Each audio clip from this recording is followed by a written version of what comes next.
Hey guys, this is Subsist68, and if you can't tell by where I'm sitting at, there's been a bit of a change of venue, but that's due to the fact that I'm on vacation right now.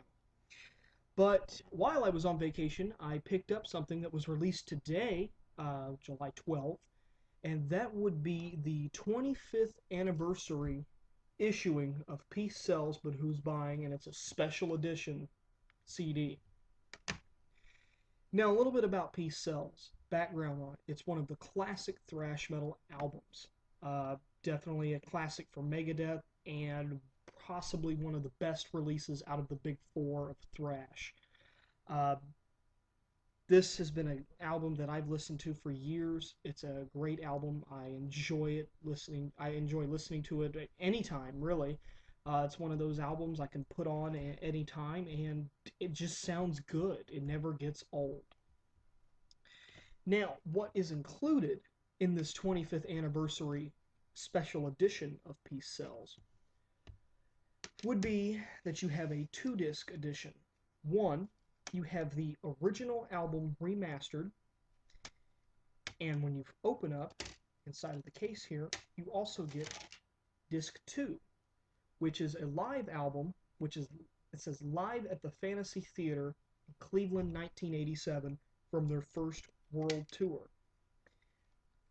Now you may be asking, now wait a minute, didn't wasn't there a remastering that came out in 2004? Yeah, there was, but that technically wasn't a remastering. That was more of a remix, due to the fact that Mustaine did not have all of the original master tapes. Uh, I don't recall all the Peace Sells tapes being destroyed, but he could not get his hands on them. This recording that you get in here are all of the original master tapes remastered. It sounds almost identical to the original pressing that came out in 1986. I was impressed because going into this I thought, well, it's just going to sound like the 2004 edition. It's not going to be any good, but I'm going to buy it anyway just for the live album part, which I'll get to that later. But I was impressed with the fact that it does sound strikingly similar to the original 1986 pressing, and it should. This is the way that they should have been remastered in the first place.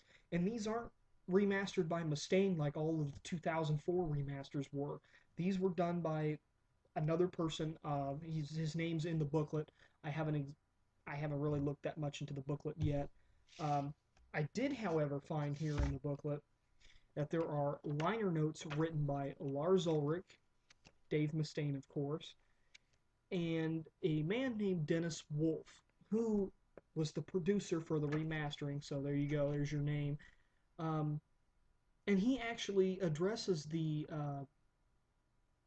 why why this was being remastered and why they aren't continuing to sell the 2004 edition. And it's on the 2004 edition is on the special edition limited box set that you can buy of Peace Sells, which came out today as well.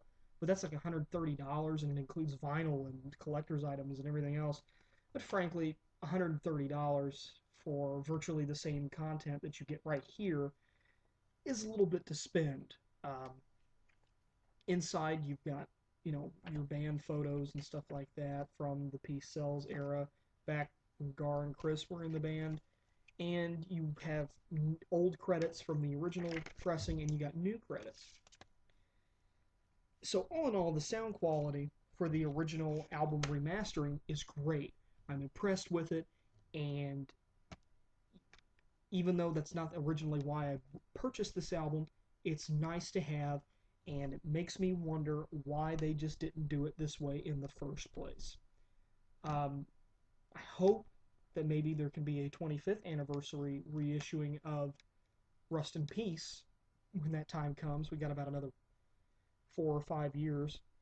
I believe 4 now, since the Rust in Peace tour happened last year, but that's irrelevant. So for disc 2, you get Live at the Fantasy Theater in Cleveland 1987. And the track listing for that, you have an intro which has some bugle sounding, some air raid sirens going off, really sets the mood.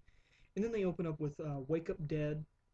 Then you also have The Conjuring, Bad Omen, a live version of Rattlehead. That's always nice to have. A live version of Killing Is My Business and Business Is Good. Uh, Live version of Looking Down the Cross, My Last Words, Peace Sells.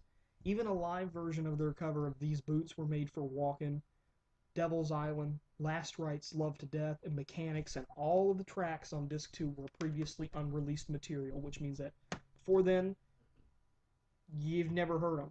So it's completely new. Uh, I guess the only people that would have heard it like this were the people that were there in '87. It's nice to have these really, really old classic tracks from Megadeth, especially the Killing Is My Business tracks, to have live renditions of those. It's a nice thing to have. Overall, I am impressed with this two-disc set. Um, I guess I really don't have any gripes about this because it's a classic album and it has significance in popular culture, in thrash metal, and metal in general. This is just one of those albums that every metal fan should have, and this is definitely worth paying. If you already have the 2004 remaster version like I do, it's worth the money to go out and buy this. Just for the live album that comes with it too. It's great.